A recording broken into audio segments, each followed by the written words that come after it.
السلام عليكم ورحمة الله وبركاته. الحمد لله رب العالمين والصلاة والسلام على سيدنا محمد وآله وصحبه أجمعين. قال الله تعالى في القرآن العظيم: أعوذ بالله من الشيطان الرجيم. بسم الله الرحمن الرحيم.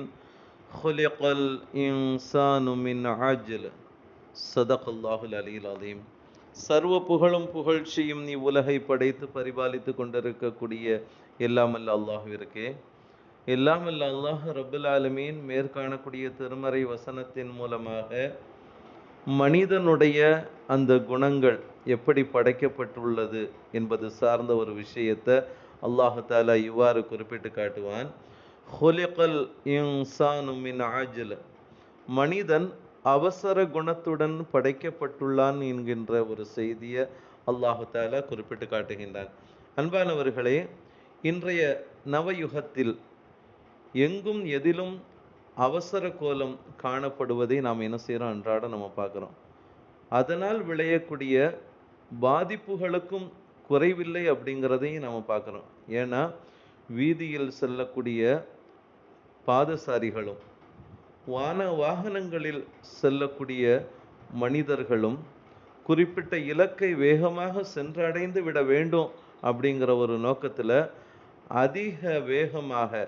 அதிவேகமாக செல்ல முற்படுகின்ற பொழுது என்ன செய்யப்படுகின்றது, சில ஆபத்துகள் சம்பவிக்கக்கூடிய ஒரு நிலையை நம்ம பார்க்குறோம்.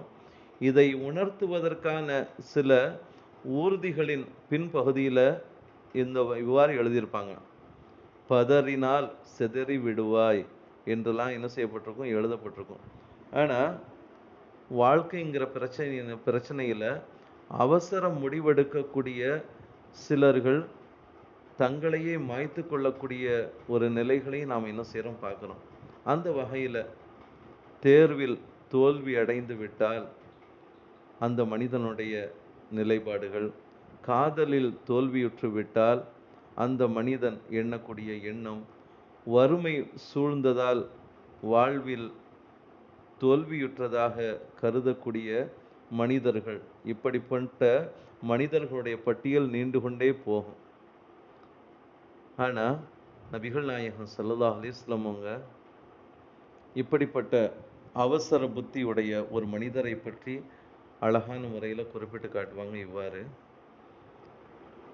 ஒரு நண்பரை, ஒரு தோழரை நபிகள் நாயகம் ஸல்லல்லாஹு அலைஹி வஸல்லம் அவங்க என்ன செய்கிறாங்க, சந்திப்பதற்காண்டி போகிறாங்க.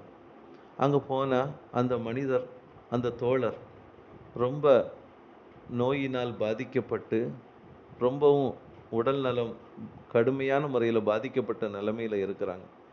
நபிகள் நாயகம் ஸல்லல்லாஹு அலைஹி வஸல்லம் அவங்க அந்த தோழர்கிட்ட ஒரு வார்த்தை கேட்டாங்க: தோழரே, நீங்கள் ஏதும் பிரார்த்தனை செஞ்சீங்களா அப்படின்னு சொல்லி நாயகம் ஸல்லல்லாஹு அலைஹி வஸல்லம் கேட்டாங்க. அல்லாஹ்விடத்தில் நீங்கள் எதுவும் பிரார்த்தனை செஞ்சீங்களா அப்படின்னு சொல்லி கேட்ட பொழுது அந்த தோழர் சொன்னாங்க: ஆம் யா ரசூலல்லாஹ், நான் இவ்வாறு அல்லாஹ்விடத்தில் நான் துவா செஞ்சேன்.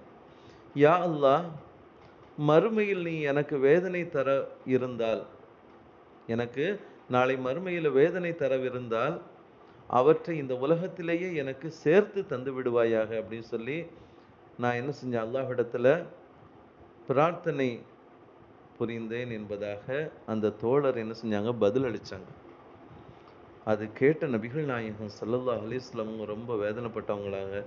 தோழரே, நீங்கள் அவசரப்பட்டுட்டீங்களே, நீங்கள் அல்லாஹ்விடத்தில் கேட்கக்கூடிய விஷயத்தில் ரொம்ப அவசரப்பட்டுட்டீங்க, அதனால தான் இப்படி கடுமையான பாதிப்புக்கு உள்ளாக ஆகியிருக்கிறீங்க அப்படிங்கிற ஒரு செய்தியை சொல்லிட்டு, நீங்கள் அல்லாஹ்விடத்தில் எப்படி துவா செஞ்சுருக்க கூடாதா, அல்லாஹ்விடத்தில் எப்படி துவா செஞ்சிருக்க வேண்டாமா? ரப்பனா ஆத்தினா ஃபித் துன்யா ஹஸனத்தம் வஃபில் ஆஹிரத்தி ஹஸனத்தம் வகினா அஸாபன்னார்.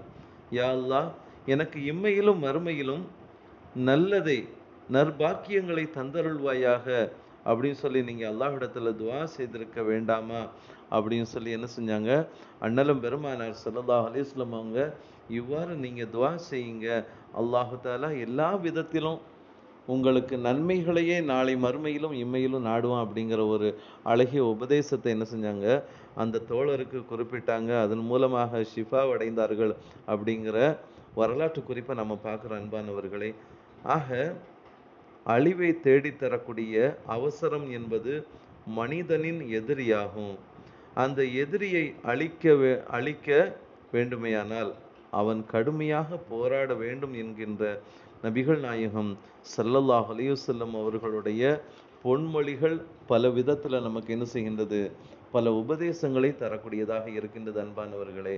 அந்த வகையில் இன்ஷா அல்லாஹ் நாம் எல்லா வகையிலும் அவசரம் கொண்டு விடாமல் நிதானத்தை கையாளக்கூடிய விதத்தில் நாம் என்ன செய்யணும், நம்முடைய செயல்பாடுகளை ஆக்கிக் கொள்ள வேண்டும் என்பது சார்ந்த அழகிய உபதேசங்களை பெற்று அதன் பிரகாரம் எந்த சூழ்நிலையிலும் அவசரப்பட்டு விடாமல் இம்மை மறுமை வாழ்க்கையினுடைய நலன்களை அல்லாஹ்விடத்தில் கேட்டு பெற்று நிறைவான நல்வாழ்வை வாழ்வோமாக. இன்னும் பல செய்திகள் இருக்கின்றது.